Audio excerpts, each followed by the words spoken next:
J'espère que vous allez bien, j'espère que vous vous portez bien. La crise algéro-française ou franco-algérienne, elle a un caractère, une dimension plutôt totalement inédite. Officiellement, les autorités algériennes le disent, ils n'ont pas de problème avec toutes les autorités françaises. Elles n'ont pas de problème, les autorités algériennes, le régime algérien affirme clairement qu'il a un seul ennemi. C'est Bruno Retailleau, le ministre français de l'Intérieur. Le conflit Algérie-France, pour la première fois dans l'histoire, oppose un État, je pense, c'est la première fois de l'histoire. Je ne connais pas d'équivalent. Peut-être que les personnes qui nous suivent pourront nous corriger. Mais c'est la première fois que nous voyons un conflit qui oppose un État à un ministre. D'habitude, nous avons des conflits diplomatiques qui opposent un État à un autre État. Un gouvernement à un autre gouvernement. Un gouvernement à un lobby, à une organisation, à une ONG, à un groupe médiatique, à un groupe de pression internationale, à un organisme international, à une institution internationale. C'est la première fois que, là, nous sommes dans une configuration un peu inédite. L'État algérien, clairement, dans ses communiqués officiels, et c'est pas la première fois, mais cette fois-ci depuis l'affaire de MRDZ, dans le dernier communiqué officiel de l'État algérien, on cible directement et uniquement Bruno Retailleau. À aucun moment, il y a une quelconque remontrance ou une quelconque attaque contre d'autres responsables français ou contre d'autres institutions étatiques françaises. Le problème, il est personnalisé, il est incarné par Bruno Retailleau. Clairement, et on en est dans cette configuration depuis le dimanche dernier, depuis le 13 décembre dernier, quand les autorités algériennes, le 13 décembre, déjà je saute, depuis le 13 avril dernier, le 14 avril, l'Algérie a décidé donc de expulser 12 agents de l'ambassade de France, en imputant la responsabilité de cette sanction et en expliquant la nécessité de couvrir cette sanction uniquement par le conflit que le ministre de l'Intérieur français a lancé avec l'Algérie. Ça a été dit. Et juste avant, la même chose. C'est le 12, je crois. C'était le communiqué du 12. Quand les autorités algériennes ont dénoncé, ont réagi tardivement à l'emprisonnement. C'était le 12 avril. L'emprisonnement, le 11 avril 2025, de l'agent du consulat d'Algérie à Créteil. Le communiqué du 12 et le communiqué du 14 parlent uniquement de Bruno Retailleau, d'un problème qui oppose l'État algérien à un ministre, pas au gouvernement français. Et cette situation, elle est inédite. Il y a eu beaucoup de commentateurs, les observateurs et connaisseurs des relations internationales qui commencent à être interrogés par les médias français et les médias francophones ou des médias internationaux pour donner leur avis, leur lecture, et beaucoup d'experts et beaucoup d'observateurs soulignent ce caractère inédit. Même Bruno Retailleau lui-même, on va écouter sa réaction, quand on lui a demandé, hier soir il était sur le plateau de CNews, on lui a demandé comment il se sent lorsqu'il est attaqué, comment il explique le fait qu'il est attaqué uniquement et directement et personnellement par le régime algérien. Regardez ce qu'il a dit. Étranger cible, je suis ciblé et je crois que c'est assez inédit. Qu'un régime étranger cible un ministre, je pense que c'est inédit. En tout cas, je n'ai pas dans ma mémoire la trace de précédent. Simplement, je veux rappeler aux téléspectateurs ce qui s'est passé. Bien entendu, encore une fois, il y a la présomption d'innocence. Mais quand même, ce qui s'est passé, c'est que un ressortissant algérien qui travaille, qui a un passeport de service, qui travaille au consulat général à Créteil, a été, si j'ose dire, pris la main dans le sac pour une affaire, alors là, de barbouzerie, qui concerne un opposant algérien. Voilà, de séquestration pendant 27 heures. Voilà. Et la justice s'est saisie, c'est le PNAT, c'est le parquet national antiterroriste. Et je veux redire au régime algérien qu'en France, c'est pas le ministre de l'Intérieur qui décide de l'arrestation de tel ou tel, c'est la justice. Je ne commande pas la justice, pas plus que d'ailleurs le président de la République. Voilà, les choses doivent être dites. Simplement, la France est souveraine. C'est une nation qui est fière et sur notre sol, il est pas question de tolérer ce type de menée de la part de services étrangers. Qu'est-ce que vous répondez donc à ce commentaire? C'était donc la déclaration de Bruno Retailleau hier soir, qui lui-même dit que c'est une situation inédite. C'est assez inédit qu'un régime étranger cible un ministre. Est-ce qu'il a tort? Non, il n'a pas tort. Est-ce que vous connaissez vous-même plusieurs conflits diplomatiques et politiques qui ont opposé des États ou des États entiers, des gouvernements entiers à un seul ministre étranger? Allez-y voir les deux derniers communiqués, encore une fois, du 12 avril 2025 et du 14 avril 2025. Ça cible uniquement Bruno Retailleau. Ça ne parle pas du président de la République française qui est Emmanuel Macron. Le chef de l'État en France, c'est Emmanuel Macron. Le Premier ministre, c'est François Bayrou. C'est eux qui ont plus de pouvoir. C'est pas Bruno Retailleau.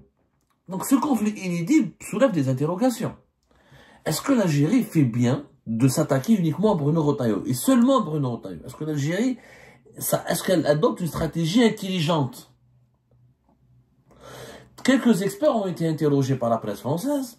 J'ai relevé quelques lectures très intéressantes.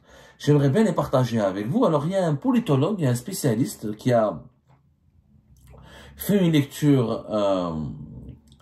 Alors, comment il s'appelle? Le premier, Adlan Mohammadi, je crois. Voilà, Adlan Mohammadi dit par exemple, c'est un enseignant géopolitique, il dit que Bruno Retailleau a ciblé de façon singulière l'Algérie, instaurant un bras de fer avec ce pays. Le pouvoir algérien s'en est saisi pour en faire à son tour une cible. C'est une manière de ne pas viser l'ensemble de l'État français et de se conserver une espèce de marge de manœuvre pour dire on veut maintenir un canal de discussion avec l'Élysée et le Quai d'Orsay, mais tout ce qui a trait au ministère de l'Intérieur nous pose problème. Une lecture très intéressante. Je répète ce que cet enseignant géopolitique a dit, que Bruno Retailleau a ciblé de façon très singulière l'Algérie, instaurant un bras de fer avec ce pays. Le pouvoir algérien s'en est saisi pour en faire à son tour une cible. C'est une manière de ne pas viser l'ensemble de l'État français et de conserver une espèce de marge de manœuvre. On veut maintenir un canal de discussion avec l'Élysée, le Quai d'Orsay, mais pas avec Bruno Retailleau. C'est très intelligent, c'est très perspicace ce que relève cet enseignant. Et ce qu'il dit d'ailleurs correspond à une véritable réalité. Bruno Retailleau a été le premier qui a sonné la charge contre le pouvoir algérien. L'affaire des influenceurs, il communiquait chaque jour sur son compte sur X, sur les plateaux de télévision français, dans la presse classique, les unes des médias, les unes des magazines d'information et des quotidiens français. Ensuite, la crise des migrants et des OQTF, des obligations de quitter le territoire français. Ensuite, la crise des ressortissants algériens au profil dangereux. Ensuite, la coopération contre le terrorisme et les personnes radicalisées. Ensuite, la liste des migrants et des ressortissants algériens que la France veut expulser en extrême urgence. De janvier jusqu'à mars 2025, Bruno Retailleau a occupé les devants de la scène, en se parlant uniquement de l'Algérie. Uniquement de l'Algérie. Il s'est concentré uniquement sur l'Algérie et, j'allais dire, ça a payé, puisque le régime algérien a été rapidement titillé, a réagi de façon épidermique, de façon très énervée, très exaspérée, et il leur a rendu l'appareil. Et depuis, les autorités algériennes, les médias algériens, les institutions algériennes, puisque le ministère des Affaires étrangères c'est une institution de l'État, l'opinion publique algérienne, les réseaux sociaux algériens, la webosphère algérienne, les médias en ligne algériens, ils ne parlent tous que de Bruno Retailleau. Il y a très peu d'attaques contre Emmanuel Macron. Très peu d'attaques. Du coup, le problème a été personnalisé. Mais la question qui se pose, est-ce que le régime algérien n'est pas tombé, ou l'Algérie entière, parce qu'il n'y a pas que le régime algérien, est-ce qu'il n'est pas tombé dans une sorte de piège? La question se pose, est-ce que c'est pas un piège? Est-ce qu'il n'y a pas quelque part un guet-apens? Parce qu'aujourd'hui, les autorités algériennes et l'État algérien se retrouvent dans une situation extrêmement délicate. Pour ne pas dire inconfortable, en réalité le mot le plus exact, indélicate. En forçant la main, en essayant de forcer la main uniquement à Bruno Retailleau, ils ont provoqué une sorte de solidarité quasi générale en France avec Bruno Retailleau contre le régime algérien.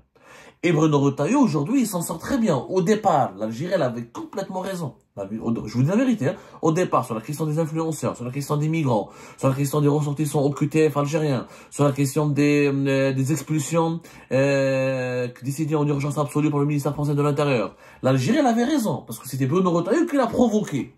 C'est Bruno Retailleau qui bousculait, qui bousillait, qui essayait de titiller le pouvoir algérien pour l'amener à un rapport de force. Et qui créait des polémiques incessantes avec l'Algérie. Mais est-ce qu'on n'est pas tombé dans le piège? Quel est ce piège? C'est qu'aujourd'hui, comme le dit Bruno Retailleau, c'est pas moi qui dirige la justice. Aujourd'hui, c'est les juges français qui ont mis en prison, qui ont emprisonné, incarcéré un fonctionnaire du consulat d'Algérie à Créteil. Or, lui, il ne dirige pas les juges. Le communiqué de la présidence française, ce n'est pas son ministère, c'est pas le ministère de l'Intérieur. C'est l'Élysée, c'est Emmanuel Macron maintenant qui parle de consternation, qui parle d'actes incompréhensibles, d'actes injustifiés concernant l'expulsion des diplomates français, qui parle de méconnaissance anormale. C'était hier, le 15 avril 2025. C'est pas le ministère français de l'Intérieur. Et aujourd'hui, on ne sait plus comment on va gérer cette crise algéro-française. Parce qu'officiellement, on épargne Emmanuel Macron. Comme le dit l'enseignant que nous avons cité, on veut établir un canal de communication uniquement avec l'Élysée et le Quai d'Orsay, sauf qu'aujourd'hui, la fin la MDZ. Parce que normalement, toutes les autres affaires ont été normalement résolues. La négociation autour de la réconciliation qui a été annoncée le 31 mars 2025, le jour de l'Aïd. C'est une réconciliation qui a abouti à la suite d'un compromis qui a été trouvé entre la France et l'Algérie dans toutes les affaires, y compris Boualem Sassal. Y compris sur le cas de Boualem Sassal, Tebboune a promis d'étudier la possibilité d'une grâce présidentielle. Sur les OQTF, l'Algérie s'est engagée à les étudier sérieusement, à augmenter le taux de délivrance des laissez-passer. Sur les cas des ressortissants dangereux qui sont impliqués dans des actes qui peuvent provoquer des actes de terrorisme, l'Algérie s'est engagée à les reprendre. Et bien avant la visite du chef de la diplomatie française à Alger, Jean-Noël Barrot, avant cette visite, il y avait une réunion qui était prévue entre les préfets des régions où les ressortissants algériens placés dans les centres de rétention font l'objet d'une opération d'expulsion décidée en urgence par le ministère français de l'Intérieur. Il y avait une réunion entre ces préfets français et les consuls d'Algérie qui dirigent ou qui opèrent dans ces régions-là, qui dirigent ou qui ont dans les compétences, les régions qui relèvent territorialement de l'autorité de ces consuls algériens. Tout était en règle, pratiquement, la réconciliation était en marche. Et Bruno Retailleau s'était retiré un petit peu. Entre le 31 mars jusqu'à hier, où il a fait une grande intervention sur CNews pour parler de l'Algérie, des problèmes de l'Algérie, des relations bilatérales entre l'Algérie et la France. Pendant ces 15 jours, Bruno Retailleau s'est fait beaucoup plus discret que d'habitude. Pourquoi? Parce que le piège a fonctionné. Parce qu'Emmanuel Macron, il a utilisé Bruno Retailleau. Bruno Retailleau, vous allez voir pourquoi il a utilisé l'Algérie. Emmanuel Macron, il a utilisé Bruno Retailleau contre l'Algérie et ça a marché. Puisque ça a forcé Abdelmadjid Tebboune et les autres dirigeants algériens à dialoguer avec Emmanuel Macron et à accélérer les négociations de réconciliation dont l'espoir, les dirigeants algériens pensaient qu'en offrant, en faisant des concessions à Emmanuel Macron, ils allaient mettre à l'écart, ils allaient affaiblir, ils allaient ridiculiser, ils allaient provoquer la défaite de Bruno Retailleau. Ils se sont concentrés uniquement sur leur obsession anti-Bruno Retailleau. Mais ils ont oublié que l'État français derrière a été machiavélique. Pourquoi machiavélique? Parce qu'il a signé un accord de réconciliation. Ensuite, il y a eu l'affaire MDZ. L'affaire MDZ, officiellement, c'est pas Bruno Retailleau. La DGSI française qui a mené l'enquête relève de l'autorité de Bruno Retailleau, mais la justice qui a décidé d'emprisonner et de mettre en examen le fonctionnaire du consulat d'Algérie à Créteil, c'est pas Bruno Retailleau. Donc là, les dirigeants algériens ne s'attendaient pas à l'épisode de l'enquête MLDZ. Ils ne s'y attendaient pas. La preuve qu'ils ne s'y attendaient pas. Ils ont réagi de façon précipitée, de façon tellement violente, parce qu'elle était hâtive. Ils ont pensé que c'était Bruno Retailleau qui a comploté, qui est revenu à la charge pour saboter la réconciliation. Mais les juges, il le dit, les juges, c'est pas lui. Les juges sont indépendants. Ils relèvent d'une autre autorité, d'un autre ministère. Et ils ont une indépendance réelle et sérieuse. En réalité, en relançant la guerre contre Bruno Retailleau, le régime algérien est en train de s'enfoncer dans le premier piège qui lui a été tendu. Parce que là, on a fait de Bruno Retailleau un symbole, on a fait de lui une personnalité emblématique de la scène politique française, Et on est entré dans l'histoire parce qu'il devient le premier ministre français qui est ciblé directement par un régime étranger. Auparavant, les États, soit la Russie, soit la Chine, soit l'Iran, que ce soit le Maroc, que ce soit la Libye, que ce soit tous les pays quand ils avaient un problème avec la France, ils s'attaquaient, ils avaient un problème avec le président français ou avec l'État français. Il n'y a eu pratiquement aucun cas, je ne connais pas de cas, où les États étrangers ont ciblé un ministre français. Il n'y a que le régime algérien et l'État algérien qui est dans cette configuration. Une configuration est un piège, pourquoi? Parce que regardez aujourd'hui les chiffres, les sondages d'opinion. Bruno Retailleau, avant la crise avec l'Algérie, c'était un personnage politique totalement méconnu. Je connais qu'un Ismaël. Qui a entendu parler, qui a entendu parler de Bruno Retailleau auparavant? C'était un simple personnage, un député, sénateur, un personnage de la droite, etc., du département, du Parti des Républicains, ni plus ni moins. Quand il était devenu ministre de l'Intérieur le 21 septembre, sa nomination est passée aussi inaperçue. C'est un poids lourd du Parti des Républicains, mais juste un parti qui était en décadence, en déclin, qui a perdu les élections législatives, qui a perdu au niveau des européennes, qui a du mal à exister face au Rassemblement national et à l'extrême droite, et aucun président du groupe parlementaire des Républicains au Sénat, de 2014 à 2024. C'était un sénateur, même pas député. Président du groupe UMP, ou plus tard les Républicains, au Sénat. Un sénateur français de 2004-2024. C'était un simple sénateur. Aujourd'hui, Bruno Retailleau, il est quoi?